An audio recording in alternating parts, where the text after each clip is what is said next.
ఆ ఫ్రెండ్షిప్ అనగా ఏమిటి? What is friendship? కొత్త ఫ్రెండ్షిప్ కాదు, It's not new friendship. పాత ఫ్రెండ్షిప్.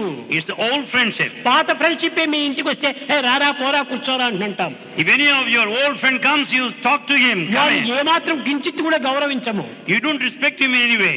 కానీ కొత్త ఫ్రెండే వస్తే రండి దయచేయండి కూర్చోండి కాఫీ ఈ విధంగా మాట్లాడతాం. If a new friend comes, he will say, receive with all courtesies. ఈ గౌరవ మర్యాదలకు కొత్త ఫ్రెండ్ కే ఇస్తారు కానీ పాత ఫ్రెండ్ కి ఇవ్వరు. The courtesies are extended to a new friend, but not to an old పాత friend. ఫ్రెండ్ ను స్వేచ్ఛగా అనుభవిస్తారు. Old friend enjoys కాబట్టి freely. భగవంతుడు అందరికి పాత friend, So old friend. God is an old friend to all. ఇలాంటి సత్యాన్ని మనం గుర్తించుకున్నప్పుడే ఆ ఫ్రెండ్ తో మనం స్వేచ్ఛగా ఉండొచ్చు.